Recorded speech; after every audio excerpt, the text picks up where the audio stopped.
Grown folks nation. It's your love man here, and it's time once again for the Inside the Album podcast.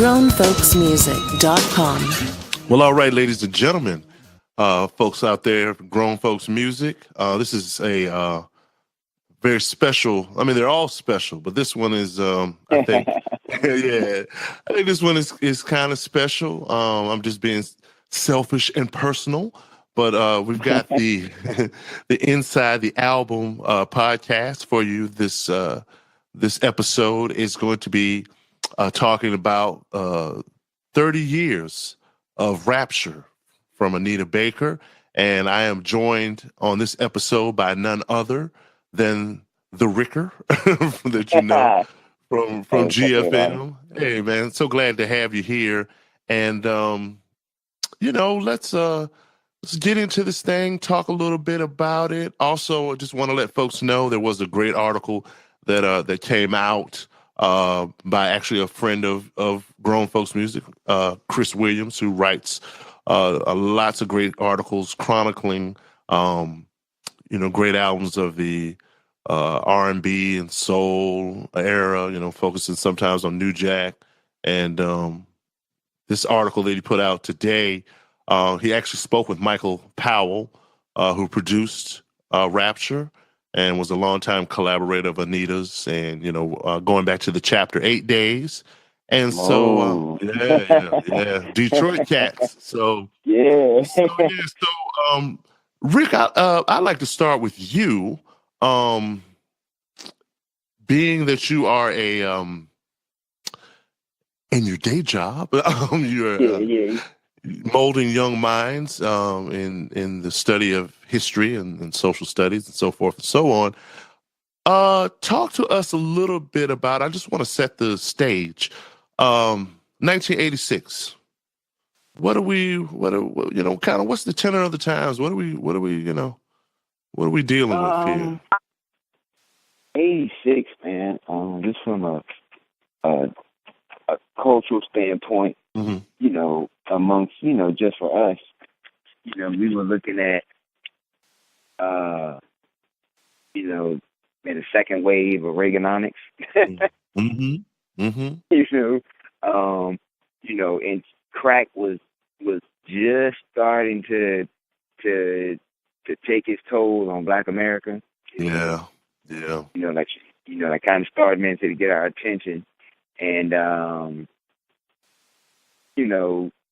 BET was kind of becoming a everyday thing in, most people's homes. Because, for a while, it, wasn't in, certain areas. Absolutely. Yeah, that's right. Yep. And so, like, they were starting to grow, and it was, not just in terms of viewers, but just in terms of what they offered. Because I know some people may not remember, but like when they first came out, they showed the same videos like every day. I mean, every day. it was like Junior. Mama used to say, yep. "Oh yes, that's right. Yep, that's right." Like what? Don't forget Wine Light from Grover, Washington. Yeah. Sweet Baby from George Duke and Tony Clark. And I mean, it was kind of very limited. The video sold, and Donnie Simpson was becoming, a very key force in Black music. And I don't think that brother gets a lot of credit for, like what he did, during the years that they were on. Hip hop was starting to kind of, make its way into, let me say, mainstream Black radio. Sure. Yeah. it was still kind of like, then it was still just all right, party records, Yeah, that's very true. And so what I mean by that is man, for those of us that like remember, it was the like when you went to parties, it was like, all right, this is when you hear the most hip hop, or maybe like on Friday night, like on your favorite radio station, they had something that was the fresh, fresh the fresh or Friday night jams or something, man, along those lines. And it was kind of, I mean, like we didn't know it at that time, but R&B music was kind of starting to shift. Because as we were getting ready for this, and I was looking at '86, I was just like, wow, like this is when some stuff kind of that was mainstream at that time, for black radio started to kind of phase out. Oh yeah. Another key thing that was important, man, by '86, Spike Lee She's Gotta Have It came out. Yes, it did. Around this time of year, right? Is that right? Yeah. Yeah. I think so. Yeah, and so that just a lot of key things in '86 that man, looking back, kind of made you like, oh, okay, well, this was going on. Okay. But the main thing was that, man, like Reaganomics, we were still in that second term. Yeah. The whole, I don't think the Iran-Contra stuff was kind of going on there, but you kind of started to see, it kind of started to come to light. Yeah. And, just musically, you had some people who were starting to kind of hit their stride. Like Whitney was still in her first one. Prince was, gearing up for his next run of, movie and film type deal. Yeah. Mike was just resting on his laurels. No, I'm just kidding. But he was. I mean, he was kind of quiet. I mean, at this time. Yeah. Quiet. He was kind of quiet. Janet was, assuming control. Absolutely. We were like, yes, you are. For real. And Run DMC was raising hell. Yes, they were. I mean, in a big way. I think later that year, the Beastie Boys came out. Yeah. I mean, I think, and hopefully we'll cover it this year because I think I've talked with some folks on online, but 1986 is an incredibly seminal year, especially when you're talking hip hop, because I think that really ushers in what we think of as the golden era, and it's sort of like Run DMC is that bridge between old school and I mean they're at the zenith of their popularity in 1986. I mean, pretty much. I think pretty much. Yeah. That was and then you have that summer. What I always if I was a scholarly dude and I was writing about this era, I would say that I'm just pointing I always point a finger at when Eric B. as president comes out, and it's just like it just totally changes to me. It just totally changes everything. It's just like, we're doing something new now, and it's funny because you do have Raising Hell. Houdini had a huge record, but it just was like, and it was not taking anything away from those acts, but it was to me like when Eric B and them came, and Rakim came out, it was just like, okay, this is something new. Like these guys are dope, and it's the Larry Smith production and everything, but then these guys are coming from somewhere else. So yeah. Yeah, they were the younger guys. Yeah, but in the midst of all that, we have this Rapture record, and in particular, like you pointed, out in another podcast that'll come out soon. In particular, Sweet Love. Burning, kind of coming out this time of the year, 1986. Now, I will make an admission, and I think I've made this admission before.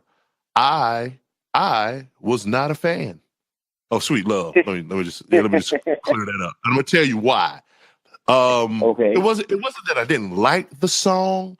It was just that not only with the rise of BET, and of course, that's any teen, music videos were the thing at that time. So I spent a lot of time, at BET. But then this is also 1986 sees the launch of VH1, which, yes, at one time they played music videos. Yes, I know, right? And they had VJs, and this was just, Sweet Love. You couldn't, it seemed like they played this joint every hour. So that's I think, that was kind of the reason I was what?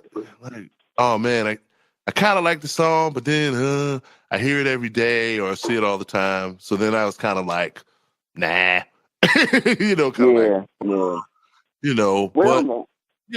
was just me initially. So we'll come back, we'll that was initially, that was my reaction. But well, man, mine is I'm gonna be honest with you, kind of like yours, and I can't take any credit. I have to, give a shout out to my parents, because they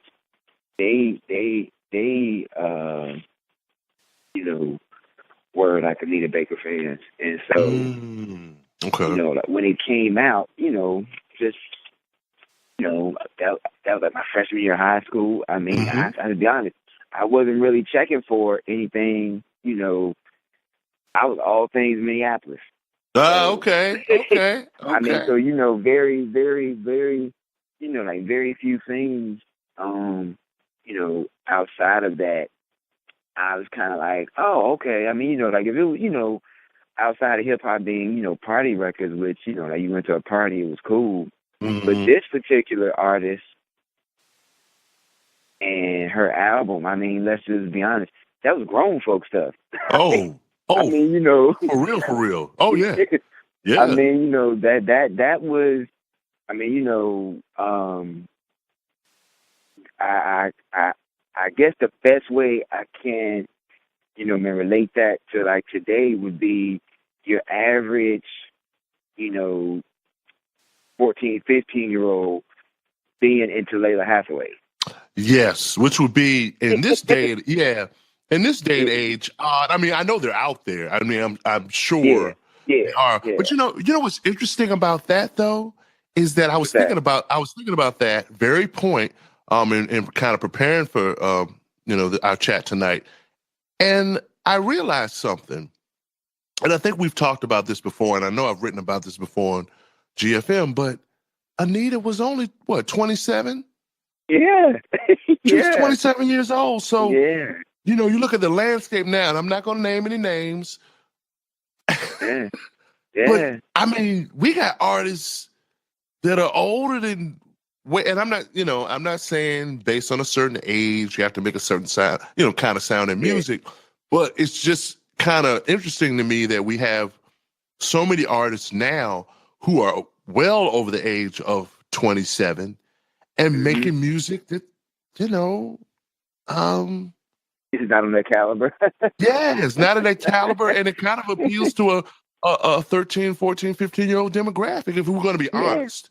I mean, if we're really going to be honest about it, so, hey. I mean, it's funny you say that because, most of these, podcast things that we do, we review something, I can recall going to buy the album, something along those lines. Kind of like with this one, like you said, like VH1 was just coming in, and I remember, seeing that video, and I remember thinking wow, what is she doing in the beginning? Yeah, right. What is? Yeah. Okay, and at that time, just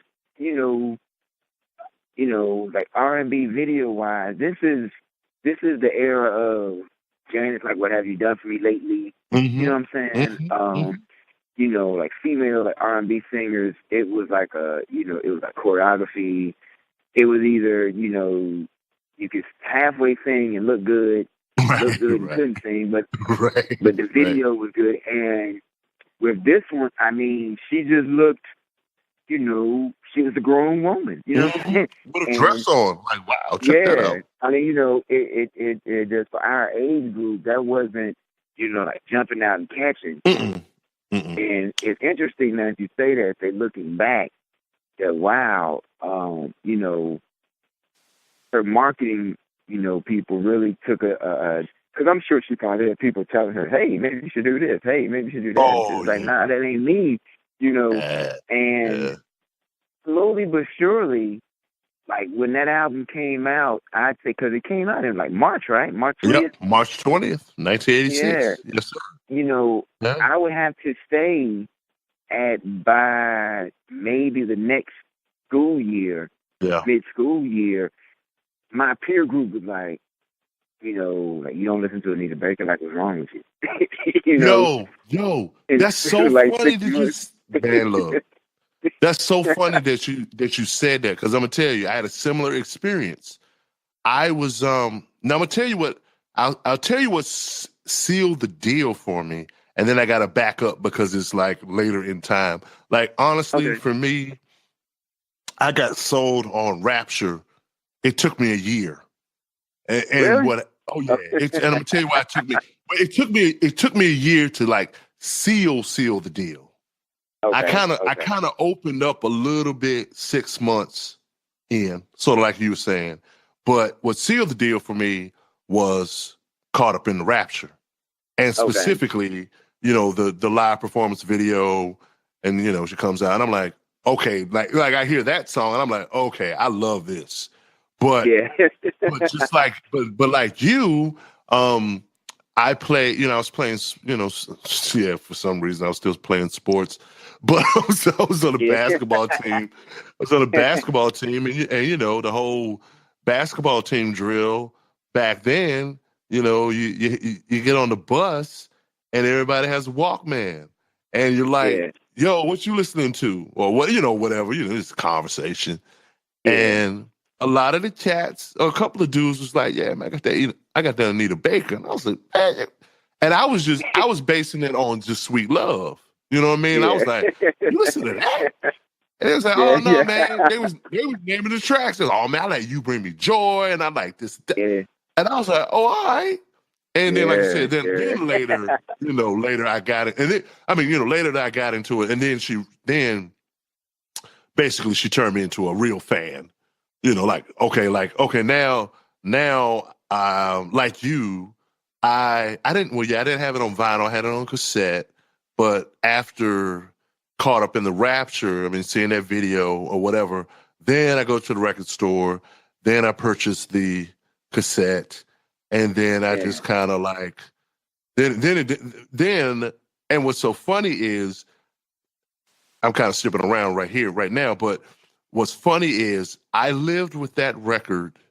I mean, that record was in rotation until I went to college. So you're talking, Wow. yeah, 10th grade.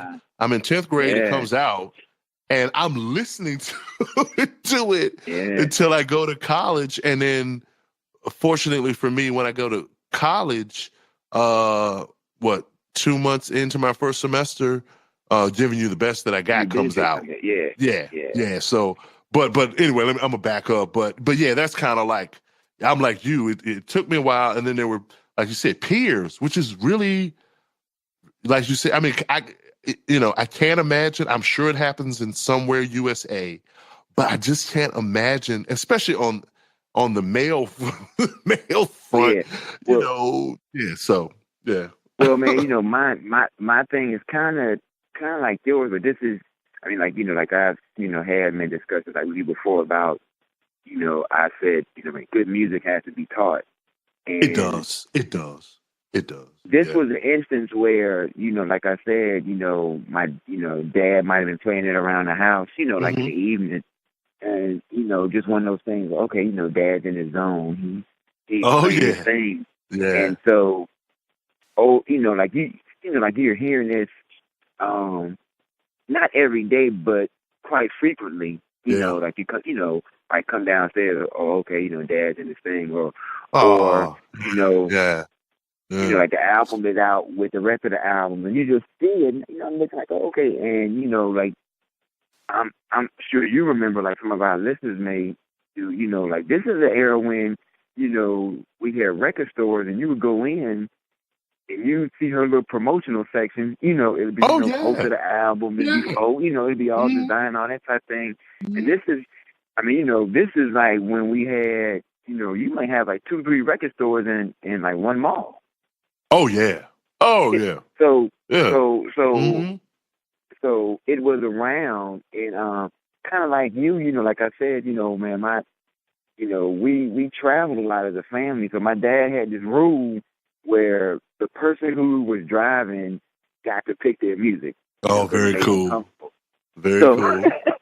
and Very so, cool. since I was third in the family hierarchy, but I wasn't driving, that was the thing, Mom. Well, on a road trip, went from Atlanta to, VA or wherever, that was played, Right. you know, Right. and, Right. and so, it's kind of, odd, like people, now, man, when people travel, it's not uncommon for their kids to be like, well, I'm going to put my headset Right. in Right. while you're Everybody's listening listening to what something you want to different. listen to. You know what I'm Yeah. saying?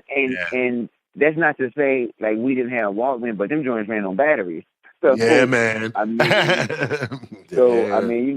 like them joints with, 8-hour road trip, 6-hour road trip, you like, all right, hold up, I got to save for this or something. But that, like Rapture was played, and just over time, like anything, you hear it enough, you begin to pick out certain tunes, like, oh yeah, like this was good, that was good, and just that summer, I just remember, like, okay, Dad had some stuff in his collection. I feel like, oh yeah, like she's kind of cool. Like this tune I like. Man, that tune I like. As our good friend Scott Chambers, would say, it was just one of those albums where it looks like you went over everybody's house and everybody had a copy. Looks like, you know what I'm Everybody. saying? Everybody. Your parents like this too? Oh, okay, cool. Right. Right. Okay, go to your aunt, uncle's house. It's there. You know what I'm saying? And then what you start to find, and then later, I'm sure being like a musician, you look up and all of a sudden in talent shows, you got people singing like Anita Baker. You're like, oh, hold up. You have, man, look. That her reach is quite more than just, like your household, so to say. Like Oh, you're starting yeah. to see, like, wait a minute, I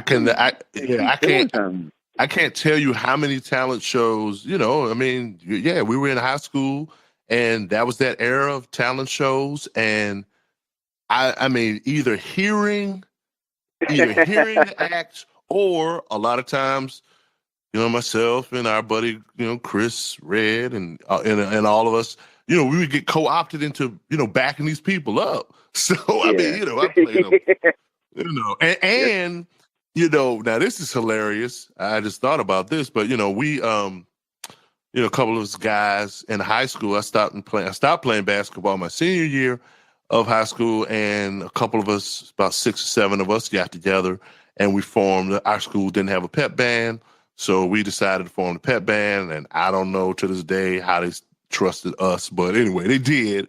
And it was sort of like we were sort of like the Arsenio band or whatever. I mean, in the sense that we played all these instrumentals of popular tunes, and shoot, we played just about every game at halftime.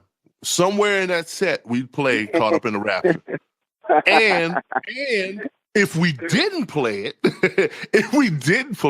the basketball coach's wife would come over and say, "Hey, you didn't play my song." Yeah. You play my song. I said, oh, "Yes, ma'am."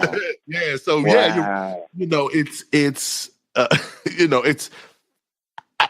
I mean, I don't like to use the word like phenomenon, because that can kind of get, but I think what happens because we're so far removed from that point in time that if you weren't there and you didn't experience it, sometimes you can just like, be talking about that particular point in time. You can hit the high water marks, but you don't realize that like this record and this artist was kind of like for a couple of years, they're really in the DNA of a lot of kids our age.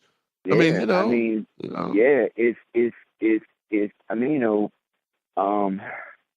just going back in time, like this was the Quiet Storm era.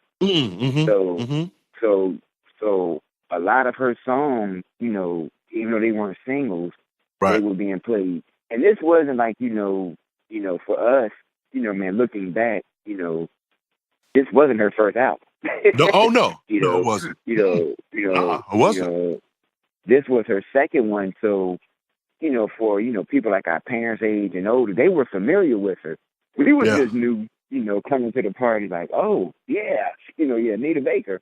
And even then still, just to tell you, I think like you said, how special this album was, it's only like 36 minutes long. Dude, to this day, Rick, this very day, like Rapture as an album and what it says is like my measuring stick. I'm like 8 songs and it's like 36 minutes long. I'm like, look, if you can't say it in that amount of time, because once we got to the, as we've know and people have talked about, sometimes once we got to the CD era, it's just like, yo, man, you done gave me 7 more songs I just didn't need. I didn't need them. You got the time. No. I'm just laughing because, it's like, it's 36 minutes. What is it, 8 songs, you said? It's 8 songs. 4 I had the cassette. So, it would be the same for vinyl, too. 4 on each side. It's 8 songs, and even out of that 8, like me personally, it's 2 of them that's probably not like everybody's favorite. Like, hey, if you mentioned that, like, oh yeah, I forgot that. Yeah, okay, But it's interesting, man, because also too at that time she had a concert video. Yeah. Oh yeah. Was it One Night a Rapture Live or something like that? And that was out. And I remember that kind of was when, kind of like you, like not when I saw that video, but my parents, that was in like the video store rental days, and I think we rented that. And was when my parents, we might have had a cookout or something, man. And Dad hooked up the TV, man, to come through the stereo speakers, popped in the thing.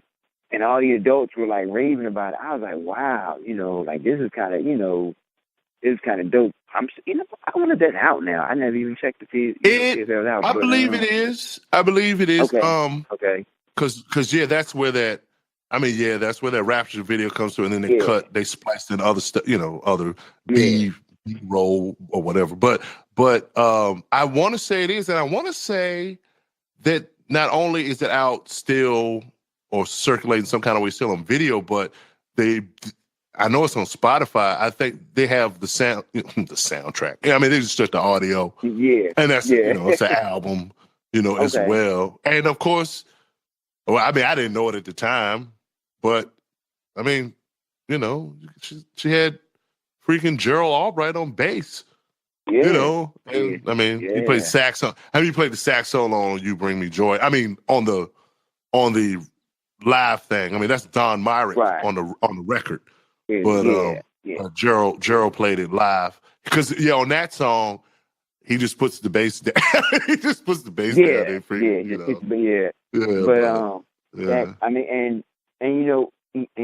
I think for our parents and older peers and whatnot, she was the R&B singer that they were used to of their era. You know what I'm saying? Yeah. So like she would have been considered old school during our era. Like, oh yeah, she's an old school singer. You know, but at that time, that wasn't a phrase that was used, but you know, right. that's kind of how it was. Because you know, I mean, like you said, like she was 27. The music that she did, it wasn't, you know, contemporary in terms of, you know, like Janet or Whitney. Right. You know, it was more so in that kind of Phyllis Hyman type phase, who was grown to us. Oh, great too. point. Yeah. You know That's a great point. Yeah. But yeah. you know, I mean, you know, as I thought back about that, I'm like, wow. And the video that she did, where she's on a roller skate. Oh, Same Old Love. Yeah, she's in Detroit. Same Old Love. Same Old Love. And I remember thinking, like, you know, when was the last time outside of Layla you saw an R&B singer do something that down? Just, you know what? Yeah. You know, and that was when I think our peer group was starting to kind of, you know, like jump on board. Because it was like, hey, wait, why is she roller skates like us? You know, right. You know, like she's not much older than us. I mean, you know, no, go ahead. Oh no! And I was just going to say, because I know we were going to cover this at some point, but what you said just sparked that thought for me, which is not only, you know, the down, you know, part of being, you know, the roller skating in the video, but man, she started a whole trend with girls trying to have an Anita Baker haircut. I mean, that you know, I mean, and I mean, that's just very different than from, and again, this is not, I don't want anybody, you know, I don't want the takeaway for anyone to be that I'm the hater. And I'm just saying that's very different than what a lot of girls stylize themselves after. I mean, if they look to, you know, popular artists, let's say, it's a very different thing where, you know, Anita had this close crop, you know, deal going on. And a lot of girls were like, you know, hey, I want to do that. All right, well, hey. I mean, you know, man, I didn't realize what she may have meant to female, you know, our peer group of females until you know, Layla Hathaway said in one of her, and I forget what YouTube video it was, but she was saying that, you know, like when Anita Baker came out and she heard her, she was like a star out like in the distance, and she was just drawn to that. And then, you know, I'm sure she wasn't the only one to have that feeling or felt that way. Oh, you know? Sure. And I was just gonna say, interject really quickly that and you know, folks, if you read the article, you know, you'll see this, but Michael Powell describes what they were doing as somewhat similar to you know, what Sade was doing, which is true. Okay. I mean, in a sense, I mean, it's that, you know, that combination of jazz and R&B, and I hate labels, but you know, but that's what it is. I mean, it's like jazz underpinnings, and you got R&B sensibilities and soul and other things, gospel thrown in there. But you know, nobody else was really doing that in that. I mean, in that way. I mean, you know what I mean? Like when I think of like Sade, or I think of Anita Baker, I always think of like just sophisticated. Like it was very sophisticated to me, sophisticated music. And not to say that anything else anybody else was doing wasn't per se, but it just, you know, the way the people played and the instrumentation and the arrangements, so forth and so on, you know, it's just very sophisticated. And I think it gave us, you know, especially young guys on the brink of, going out at some point in your late teens and, you know, the whole dating thing or whatever. I mean, it gave you a certain cachet to be able to, you know, I'm putting on Anita Baker. And now the young lady's looking at you like, oh, this dude, you know, he got a little bit of class. You know? He got some class. Well, you know, it's funny because we've had this discussion too before about, you know, how it seemed then not uncommon that you could navigate your music listening You know what I'm saying? For like the moment of mood or daytime. Yeah. Like you knew, like, okay, you know, like the same cats that were digging like Anita Baker were the same cats that had extensive like hip hop collections. Were the same cats that had, and it wasn't, you know, one thing all day, every day, like 24 hours. Right. It was like, you know, like I'm walking to school in the morning. Yeah, you might have Anita Baker playing like in your Walkman if you know, if you were bold enough to take your Walkman to school. You know what I'm saying? But, you know, this is true. It just seemed like, you know, like, okay, you know, like midday, I'm, you know, around the house, you know, doing chores or doing whatever. I'm going to play something else. But then in the evening, you know, you chilling, and not so much you're on the phone like with a girl or like you're on a date.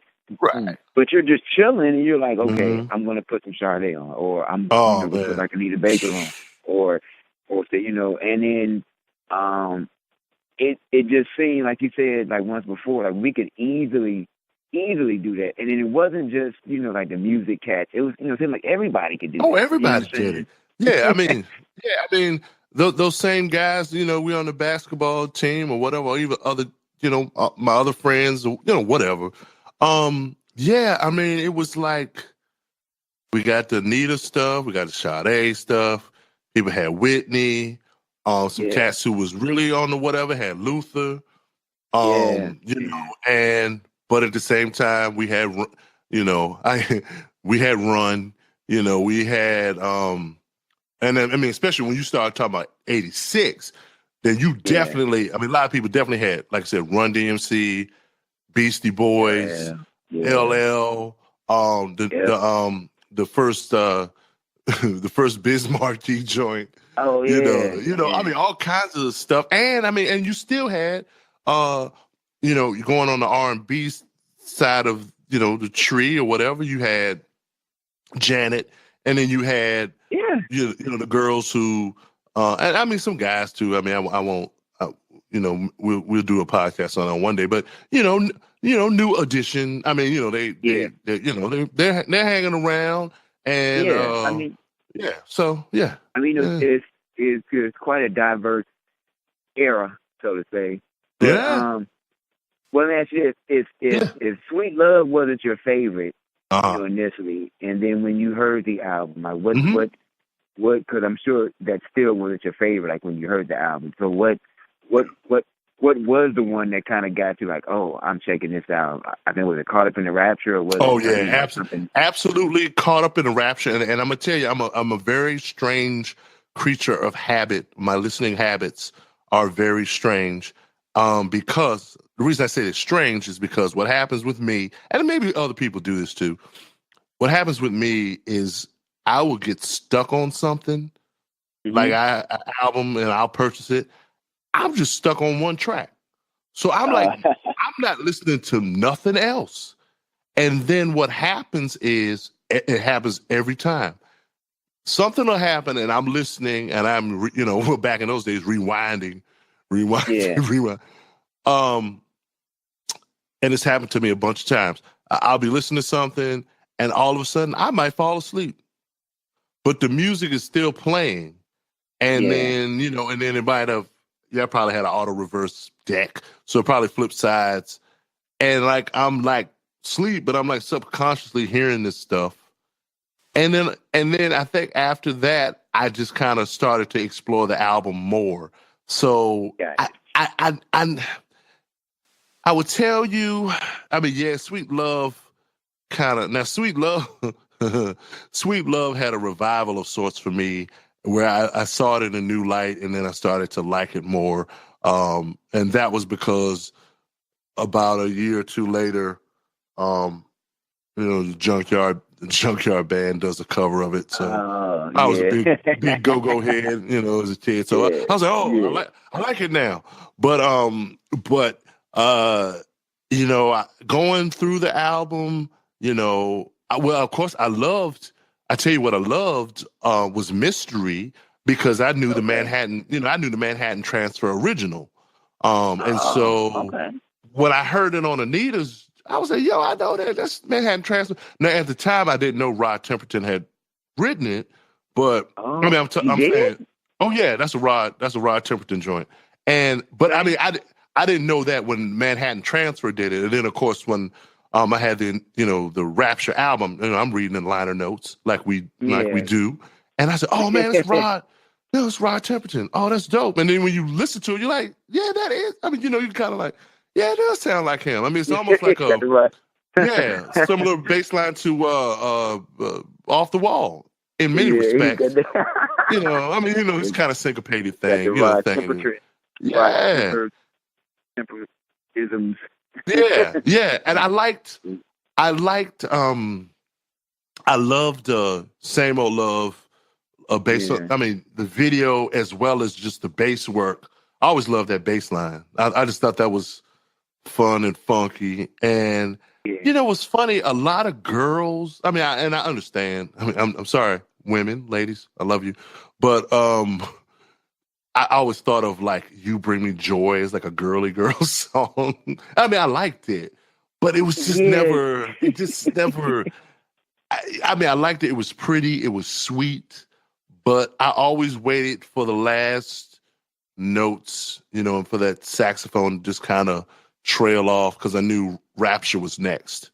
I had the sequence memorized. It was Sweet Love, You Bring Me Joy, then Rapture, and then I can't remember what was the fourth song on the first side. It wasn't Watch Your Step because Watch Your Step is the very last. Has it been so long?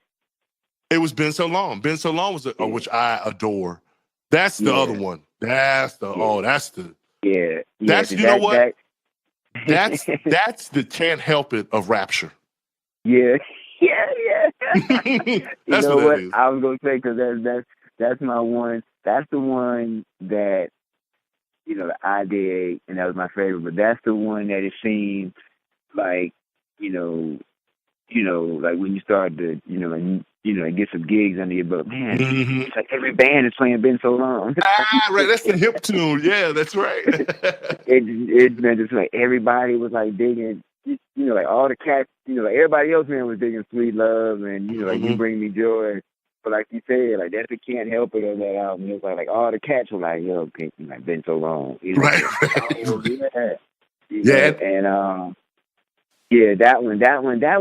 That one is still, man. Like I replayed the album recently, and that one still, like whenever I hear that one, it's. I mean, like you hit it on the head, man. It's like they Can't Help It. That it's like the one that's like okay, like these were the hits, but this one, of course, like Same Old Love. I just whenever I hear that song, I just see her on those roller skates. Oh, you can't help it. You know what I'm saying? You can't. I mean, seriously. Smiling, having a good time. Like, okay, the one that Spike Lee did the video for, No One in the World. No One in the World. Yeah, No One in the World. I just man, I got to rewatch that video because that one was. I thought that was kind of cool, man. How he and see there again, so it lets you know that Black America was paying attention because he wasn't the Spike Lee that we know today. Oh no, because that was preschool day. That was preschool. And I don't know if it was called Screen Scene at that time. The show. Yeah, but they were on there and they were talking about it. And I remember Spike talking about it. They were on the set and they were like, "Yeah, we're gonna do this, and it's gonna be sepia tone and all this stuff." And I'm going like, and it's a USO type treatment and blah blah blah blah blah. And I just remember just sitting there fascinated because, like you said, it was like, well, who is this Spike cat? I mean, like he was just on the come up, and he was like just really cool. It was like this cool dude. I mean, it was like, he was still like. I mean, he was still like Mars Blackman in a sense. I mean, he was kind of like, he was cult classic. I mean, like he was a cult director. He was the cult director. I mean, it's funny because from that, and I don't know, like many people know this, they was supposed to be on the School Days soundtrack. No way. Yeah, What? and somehow it didn't work out, and that's how they got Okay. Phyllis Hyman. But Oh, yeah, wow. yeah. I Like did she was not know supposed to go to that. school days. Yeah, it's in Yeah. his I got the like making the school days book, and he said Yeah. says that he had her first choice, and I don't I, you know I'm thinking the reason might have either been scheduling or like record label type Oh, deal, sure, of but course. Of course, I yeah. know that Yeah. was it. But yeah, that was that video, and that was the last one for that album, and It was. That was probably out of all her videos for that album, that was the one I think that kind of like hook, line, and sinkered it for oh our yeah. generation. Oh Like yeah. our Yeah. era as like being fans, because like you had this dude that was the you know up and coming brass Coke brother director. You know what I'm saying?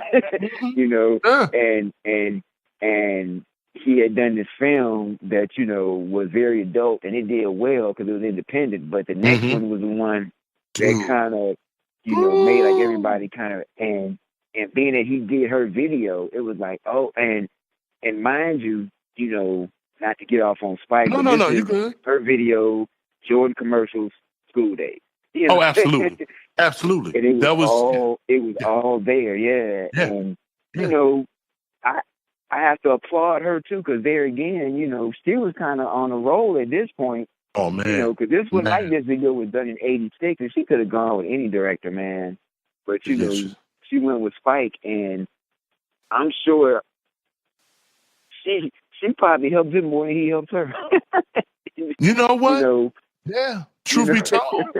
Honestly. Yeah, I mean, Because yeah, I mean I hate to keep using this adjective or whatever, but it was all classy. I mean, to me, yeah, I mean, it's just yeah, like, and I mean, and now granted, I mean, our classiness and some of the stuff that might have been considered a little more, whatever. I don't like to use the yeah, word gutter or whatever, but I mean, it all kind of in some ways could occupy a similar space. But when you talk about like that top tier, that was happening at the time, to me, they yeah, all exuded a certain a certain air, excuse me, of classiness. I mean, you're talking about, I mean, at that point in time, I mean, Eddie Murphy's the biggest star in the world. Period. yeah, Period. There's yeah, no bigger, yeah, there's nobody who's going to open a film bigger than Murphy at this yeah, point in time. And then like you said, you got Spike on the come up. Whitney Houston has and something, this ebony pop princess. yeah, Janet's on the way up, and then like Anita's your classy older sister. Like she's yeah, she's like Whitney. I mean, like I said, Whitney's like the prom queen. Janet is in the freshman court, yeah, and and Anita Baker is at Hillman. You know what I mean? I mean, yeah, like she's a campus queen.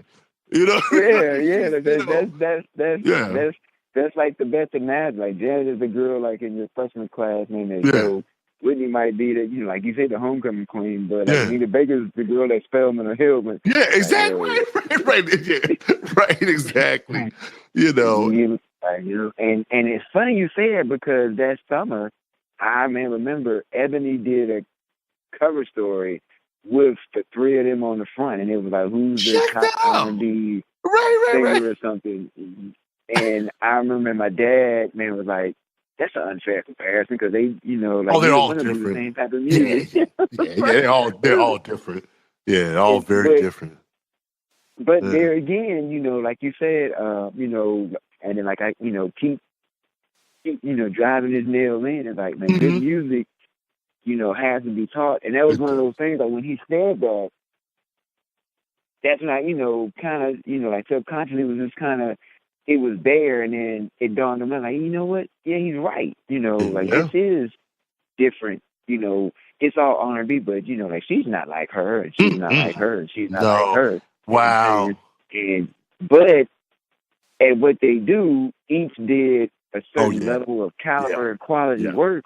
Where at what they did, it was great, and and yeah, yeah. no, No, go ahead. I was just gonna say real quick that I think that's we always talk about what's missing. That's what's missing, which is Yeah, that yeah, ability to have people have success, but the success looks all of it looks different.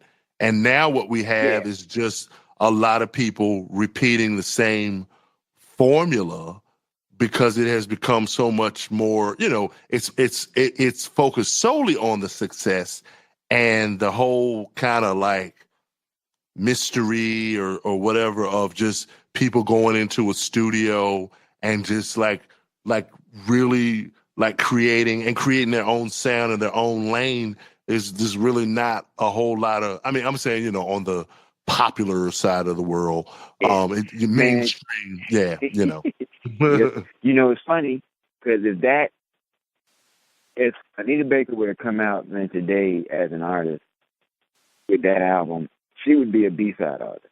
Like she Oh would be yeah. that artist that it would have it you wouldn't hear it on the radio. It'd be like word of mouth. Mm-hmm. It'd be like Mm-hmm. hey, have you heard this? Mm-hmm. Have you heard it? Mm-hmm. Kind of like the new what's the singer's name? She did the commercial with Stevie with Audrey Day. Oh sure, yeah. Yeah, she's Or maybe like fantastic, Jude but Hill or yeah, somebody. Yeah, right. But you're not gonna, you know, yeah, yeah, yeah, you don't hear him on the yeah. radio, and I'm sure Mm-hmm. some listeners are like, who did they just say? You know what I'm Right. saying? And Yeah, you ain't it's kind of word of mouth, but here again, in this all of this going on, like like I said, like in the beginning, you had a platform like Video Soul with a brother mm-hmm. like Donnie Simpson that was like, okay, let's get her on the show. You know Man, what I'm listen, saying? he And he, yeah, yeah. No, I was just gonna go say, ahead. no. I mean, you outlined it perfectly because he was so incredibly important to the culture, and I really don't think he gets his due because, like you said, when he got people on the couch. It's Yeah. now it's more than just, oh, okay, I heard I saw the video and I like the tune I heard on the Yeah. radio, but now we get to like meet these people and kind of, figure out their personality somewhat. And then of course, Hmm. Donnie would never let an interview go by if he had somebody from his native Detroit. You gonna know that. Oh. You Yeah, gonna make that yeah. connection. You know what I mean? So, He you sure know, did. He yeah, sure man. did. I mean, and Hey man. he was a great. It's interesting. I mean, he's a radio guy, but he made the transition to television. I always thought he was a great interviewer because he just, he asked really good questions, and then he would just let folks talk in a Yeah. way. Well, he was a DJ, so like he Yeah. knew, how to do that. And like you said, like I mean, key point. I mean, this took a lot of people, pre-Arsenio, Mm-hmm. from Mm-hmm. from all right, you're just, like we see your videos to, oh, like we get to hear you speak, we get to see you laugh and joke and, Dude. like see what type of personality you have. And that, I mean, there again, I'm sure seeing her on that show, there again made some of our peers like, hey, I'm gonna go get this album. I'm gonna go Oh get this, yeah. cassette or what have you. And that just increased because I remember when Rapture came out, it was kind of like hush. But Mm-hmm. then when Give You the Best That I Got came out, it was like, hey, look, Anita Baker comes Dude. out today. You know Dude. what I'm saying? Dude. It was like a world of difference. I'm gonna tell you. You know what I'm I'm saying? gonna tell you how. I'm gonna tell you how lame I was because I didn't. I missed. My older sibling who always kept me hip was gone from the house. I mean, there's a 7 year difference between us. So she Okay. was gone basically by 83. Oh She's wow. gone. Okay. Yeah. So the songstress, I completely missed it. I mean, Yeah. I Yeah. missed it not only because she wasn't in the home, but I also missed it because growing up where I live, it wasn't really any black radio until say '86. So Wow. I totally missed it. So my lame self gets hip to I get hip to Angel and all the stuff on the songstress. What's the tune that I love? Sometimes you win, sometimes you it's lose. so many of them. Yeah. But anyway, you're the best thing yet. You're the best thing yet. Angel. Yeah. Will You Be Mine? I mean, all these tunes. 1988 perhaps or 87, and so I'm listening. Yeah, I was listening to that stuff after I kind of like, okay, a Rapture, and you're still kind of in rotation, but you're not. And now I'm listening to the songstress because I want something new. And like you said, like it was so much anticipation, man. In the fall of '88, when Giving You the Best, man, shoot.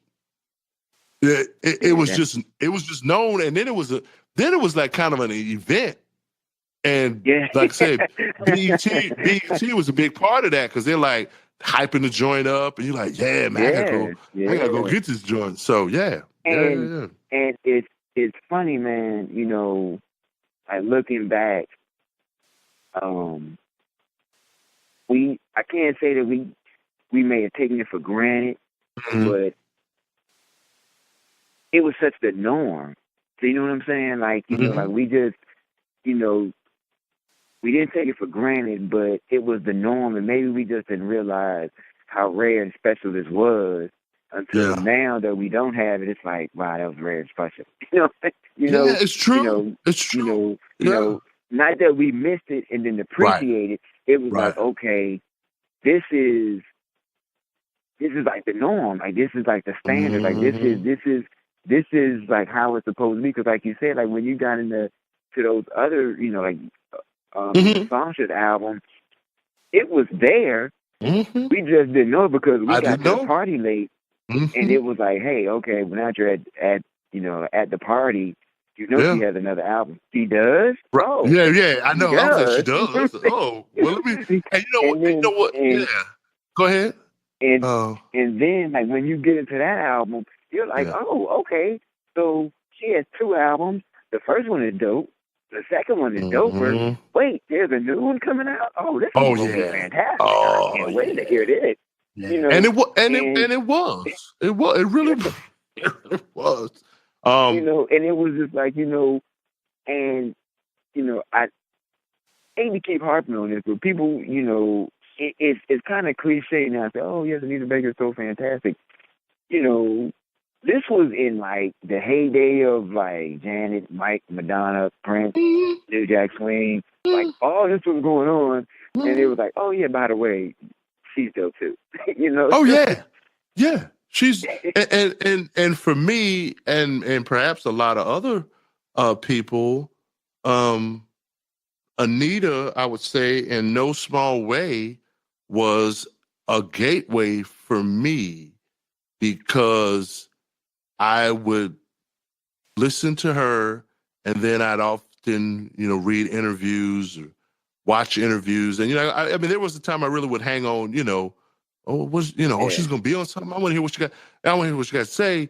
And then she starts talking about Sarah Vaughan, and she starts talking about Dinah Washington, and she starts talking about I don't know if she talked about Dakota Staten in particular, but I mean all of these, song, just jazz songstresses, and then I'm going. And matter of fact, then what ends up happening for me is now I'm rummaging through, my parents' record collection, which is a generation. I mean, they were, my parents were older, so so my parents had stuff from, the mid '50s and early '60s. So I mean, everything from, Jackie Gleason Presents Music for Lovers, volumes 1 through whatever, to Dinah Washington and Dakota Staten, The Late Show, and Sarah Vaughan, and so I'm listening to this stuff, and I'm like, I can hear a lot of the connection between,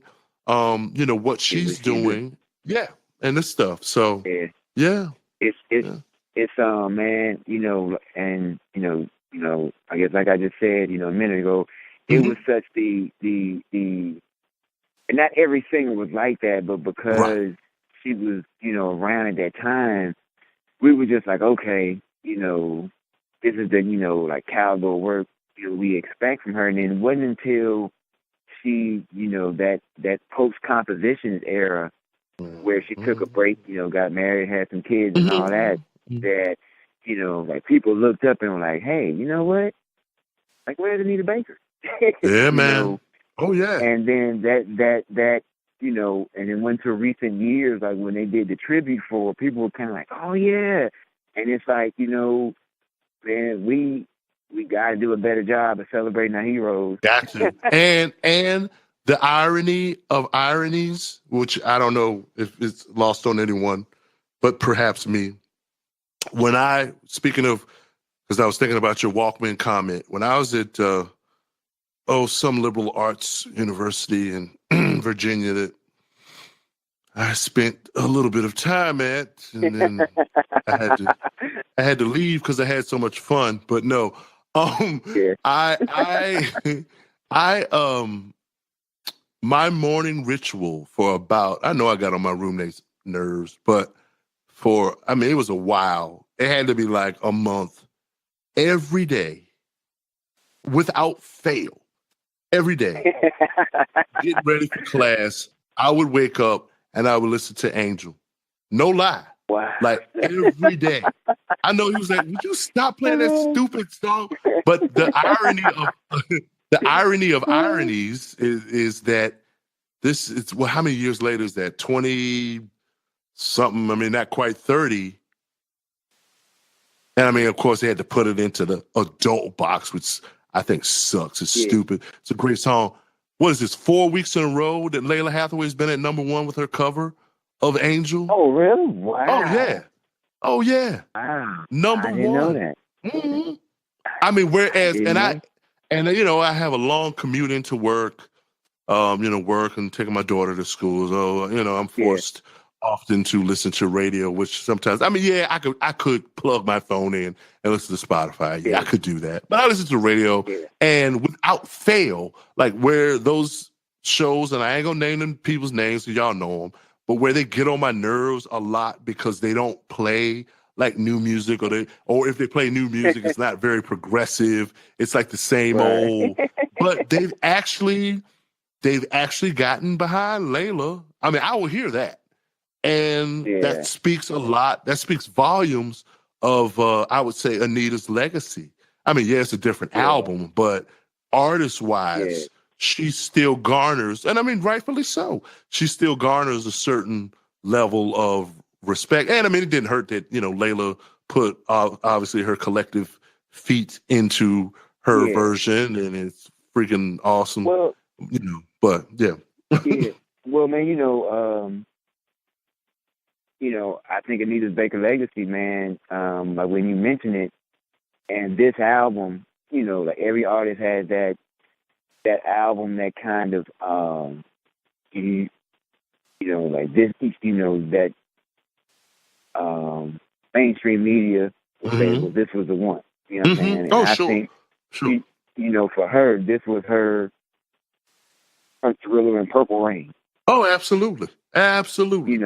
Yep. And so, without a doubt. Some people, like listening to this will say, well, I like songs better. Oh, but I like compositions better. I like this better. And that, and we fall in that category, But for this one, just like, Thriller has its place, Purple Rain has its place, Rapture has its place. Sure. Those albums by, our artists that were, very definitive and great work. Like, okay, like here it is. This is this. And, some can argue this was, this album was better than that one. Say regardless, this was the one that got you on board to either go back and check songsters out or to check for the ones coming after this one. Yep. Absolutely. Yep. And it's funny, man, it doesn't get its just due like it needs to. And what I mean by just due, when it's brought up, it's like, oh yeah, you know what I'm saying? it's not one of those out. You know, it's not always mentioned. Mm-hmm. Mm-hmm. You Mm-hmm. know, with you know, those. Hey, if you were stranded on an island, you know, what would you have? You know, list. And maybe that's because she's not making music, you know, as much Mm-hmm. anymore. Mm-hmm. And that's not a bad thing, because if her catalog, man, was kind of cluttered, it Right. might get lost. Then again, Yeah. you know, maybe she had some other, you know, maybe she's got some other gems in her that's just not out. You know, Mm-hmm. like, you know, like one could argue that too. But I Yeah. definitely think, man, you know, and as we look back on this album that's turning Yeah. 30 in a couple of days, it's Yeah. like, wow, that's Yeah. it's 30 years old, and you can still, you know, put it on, and it could pull in new fans today, probably. I think so. And like you said, I think that You know, goes very well to your point about great music, good music has to be taught. And I wanted to end on kind of on this point, and I think we've discussed this. Um, but when you were talking, it just reminded me of something about the era. And I mean, I think we kind of, I guess what I'm moving to is kind of bookending the conversation, sort of how we started, which is, to provide, historical, social, cultural context, for, right? where this, the times in which this music was alive and we were alive. Yes, yes, this, and no pun intended, the crack era was definitely bubbling under. And, and when you're dealing with Reaganomics and, probably unemployment at, and especially in the black Mm. community, shoot, double digit easily, 1986.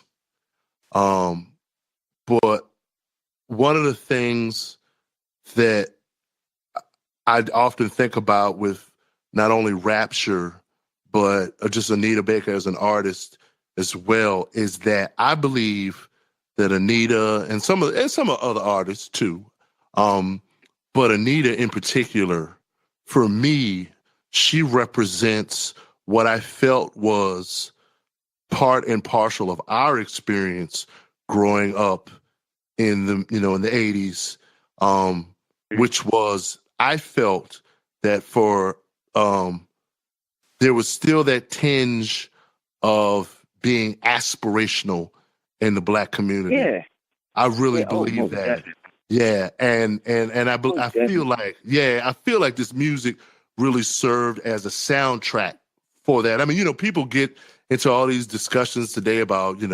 identity politics and so forth and so on. Whatever. All I'm saying is, as a kid growing up in the 1980s and being black, I saw the guys come back from school with the sweaters and the Yeah. ties and the and the slacks and the what I'm saying, like it was This brother like don't wear sweatsuits no more. oh, this brother done went to school and came back brand new, looking fresh. Yeah, You yeah, know what I'm saying? yeah, It's like that yeah, that change. And I'm not saying that. I mean, yeah, it was a time for the Lee jeans and the Adidas and all that. I mean, but yeah, I just feel like yeah, sometimes what gets lost because you have the wrong people telling the story because they weren't there is that yeah, it's all that's focused on is the Lee jeans and the Adidas and the fresh. And I had all yeah, that stuff.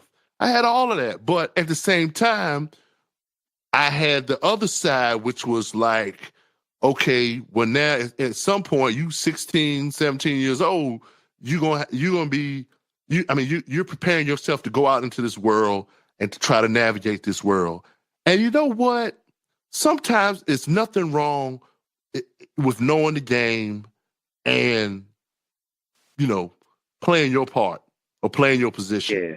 yeah, But I think sometimes we just get so caught up into, oh well, you're playing this type of politics or that type of politics, or you're playing this kind of game or that kind of game, and the whole time you can say that on the sideline, but the reality of it is very different.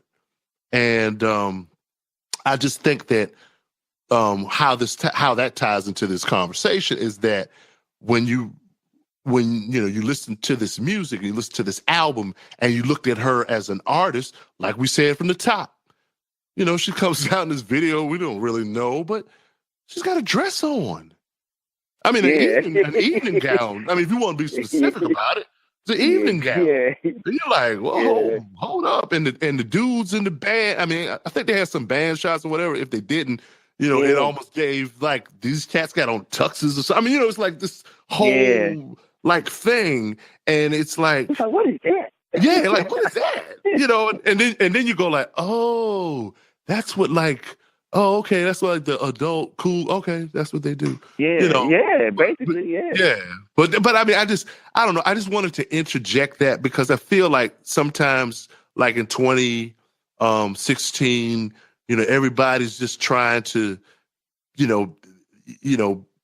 put forth a certain thing, whereas like everything is equal and it's really not, and that the whole thing that there were a lot of us that did look towards the future and say, you know what, I'm just going to try to move a little bit beyond my circumstance. And you know what, if I got to do this, if I got to do that, you know what, I'll put on a suit. I mean, hell, I played basketball and the coaches won't bullshit with you. Excuse me. Now, I never curse on this, but I can't curse. But they weren't. Yeah. It's like, listen, we going this place, that place. At the minimum, you was going to put on a tie. That was at the minimum. That's the minimum. That was the best, So anyway, that's my soapbox. Well, I think you hit it on the head when you said that tinge of the if you think about it, man, that time period, it was still, let's do our best work. You know what I'm saying? Oh, like, wow. Put forth like your best effort. You know what I'm saying? And if you think about it, like, this is an era of, like, the Cosby Show was only 2 years old at this time. So what like we was, you had that, you had Spike, and this was part of that work of, of her, let's put forth our best effort. You know what I'm saying? And when making this album, did she probably think it would be, what it was? Probably not. Like March 20th, 1986. Those that bought it, did they think like 30 years later it would still be? Probably not. They were just like, hey, this is some just, this is some quality stuff. And like you said, that whole era, that vibe, I mean, there was still an undercurrent of... Oh, sure. Oh, of course. Put forth your best effort, you know what I'm saying? Yeah. And as we got older, as high school kids, whatever, that became... It became a point of where, put forth your best effort. Now, were we able to grasp that concept and relate that to music and film and all that stuff at that time? Probably not. But, man, looking back, it was like, oh, that was the undercurrent. You know what I'm saying? It was just there. And that's why 30 years later, we're talking about an album that was like, who knew? Right. And like, who knew? Who knew? And what was interesting to me is that, and through that era, I mean, like you said, it holds up. So every now and then I'll sneak something like this on and, get my daughter's reaction or whatever. I mean, I won't, I won't, say anything with, I mean, I won't, I'm not trying to color her, but I'm just interested, what it sounds like to your ears, especially, you growing up at a particular point in time. But it is interesting that, like I said, 30 years later, this still holds up. And a lot of those things, that were created in that era actually still holds up. I mean, I don't think there's a kid that you would put on Coming to America who's not going to laugh. There's not, my daughter's watched, her favorite Spike film is Malcolm X. Oh, that child will, but she's seen School Days with me. And it's it holds up. And like you said, it all goes to that best effort, like and I mean, I'm not just, I'm not being funny, but it's kind of like the inverse now. It's almost like all the people that, they get the shine and get the whatever. It's very different. I mean, it's almost like they have an agenda, and they may not even know that they have this agenda, but it's almost like an agenda that's the inverse of aspirational. I mean, they're certainly consumerist. That hasn't, the desire for riches and material, whatever, that hasn't gone out the window. But it's a very different. It's just it's just different. It's very different. Yeah. Mm-hmm. So let me ask you this, because I'm not up on it. He's like, what is she doing now? Like, is she's supposed to be coming back out, or she's just kind of chilling? There's been starts and stops over the last couple of years. Okay. She did. What was that? Was that 3 years ago or 4 years ago? She put out a single, which was great. It was great. The Tyrese cover. It was great. I mean, it sounded pretty good. And then she's had stuff from time to time. And I'm gonna tell you this. So she was ahead of the game on this one. I would love to hear what this sounds like, but she did a session. Man, this must have been 5 years ago, and she was talking about it and put some pictures out. But she had done a session with Snoop. And, when she first said that, I was like, okay, that's interesting. How would that work? But have you heard the that remix of was it Little Ghetto Boy that Layla Hathaway with Snoop? Oh, okay. And it was probably some sort of thing similar to that. And I gotta tell you, I mean, the way that he rhymes against this, like, because it's all those LA cats now, Terrace Martin and Thundercat and all these guys that work with Kendrick Lamar. And so those guys are coming from, that similar jazz sensibilities and mixing it and melding with R&B. And it worked. So probably what she was doing with Snoop was something similar to that. But I think she had a thing because she was on Blue Note and it was a thing. But she's not, so I think it's just this whole, like, we waiting. Yeah. Well, man, I may just want to give her a quick shout, man. Tell her, happy 30th for home, man. Her Rapture one, and thanks for the music. Absolutely, it's gonna live forever. And I hope our listeners, man, go back and like you said, like at the next family function and everybody's kicking it, just throw it on and gauge the reaction. Absolutely.